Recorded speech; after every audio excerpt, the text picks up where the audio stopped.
ಶುಭೋದಯ, ನಮಸ್ಕಾರ, welcome to Yoyo Kannada. ಬನ್ನಿ ಈಗ ನೋಡೋಣ ಈ ದಿನದ ರಾಶಿ ಫಲಗಳನ್ನ. ನಿಮ್ಮ ಬಗ್ಗೆ ಇರುವ ಭಾವನೆಗಳನ್ನ ವ್ಯಕ್ತಪಡಿಸುವುದು ಈ ಸಮಯ ಉತ್ತಮವಾಗಿದೆ. ಆಧ್ಯಾತ್ಮಿಕ ಅಭ್ಯಾಸಗಳು ನಿಮ್ಮ ಮನಸ್ಸನ್ನ ಶಾಂತ ಮಾಡುತ್ತವೆ. ವೃಷಭ ರಾಶಿ, ನಿಮ್ಮ ಲೋಚನೀಕತೆಗೆ ಹೆಚ್ಚು ಸಮಯ ನೀಡೋದು ಮುಖ್ಯ. ಸ್ನೇಹಿತರು ಮತ್ತು ಕುಟುಂಬದವರೊಂದಿಗೆ ಉತ್ತಮ ಸಂಬಂಧ ಇರುತ್ತದೆ.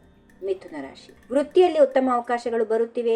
ಹೆಚ್ಚು ಶ್ರಮ ಮತ್ತು ಸಂಯಮದಿಂದ ಯಶಸ್ಸು ಸಾಧಿಸಲು ಸಾಧ್ಯವಾಗುತ್ತದೆ. ಕರ್ಕಾಟಕ ರಾಶಿ, ನಂಬಿಕೆಗಳು ಮತ್ತು ಆದರ್ಶಗಳನ್ನು ಹಂಚಿಕೊಳ್ಳಲು ಉತ್ತಮ ಸಮಯ. ವಿಶೇಷ ವ್ಯಕ್ತಿಗಳೊಂದಿಗೆ ಸಕಾರಾತ್ಮಕ ಚರ್ಚೆಗಳು ಸಂಭವಿಸುತ್ತವೆ. ಸಿಂಹ ರಾಶಿ, ಹೂವು ಹೊತ್ತಿರುವ ಬೆಳವಣಿಗೆ ಮತ್ತು ಸಮೃದ್ಧಿ ನಿಮ್ಮ ಕೈಯಲ್ಲಿದೆ.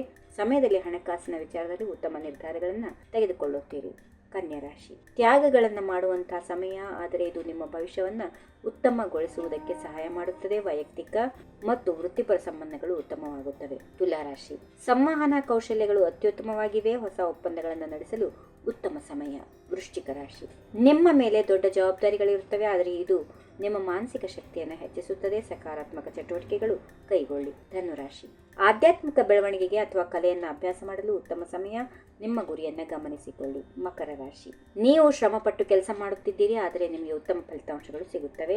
ಮನೆಯ ಜವಾಬ್ದಾರಿಗಳು ಹೆಚ್ಚಾಗುತ್ತವೆ. ಕುಂಭರಾಶಿ, ಹೊಸ ಅವಕಾಶಗಳು ಪಡೆದುಕೊಳ್ಳಲು ಸಮಯ. ಮುಂದಿನ ಹಂತಕ್ಕೆ ಸಾಗಲು ಚಿಂತನೆ ಮತ್ತು ಯೋಚನೆ ಮುಖ್ಯವಾಗಿರುತ್ತದೆ. ಕೊನೆಯದಾಗಿ ಮೀನರಾಶಿ, ನಿಮ್ಮ ಸಾಮರ್ಥ್ಯವನ್ನ ವಿವರಿಸಲು ಸಮಯ ಇದೆ. ಅನುಭವಗಳನ್ನು ಹಂಚಿಕೊಳ್ಳುವ ಮೂಲಕ ನೀವು ಸಕಾರಾತ್ಮಕ ಪರಿಣಾಮಗಳನ್ನು ನೋಡಬಹುದು. ಹೀಗಿವೆ ಈ ದಿನದ ರಾಶಿ ಫಲಗಳು. ಸರ್ವರಿಗೆ ಶುಭವಾಗಲಿ. ಶುಭ ದಿನ. ನಮಸ್ಕಾರ.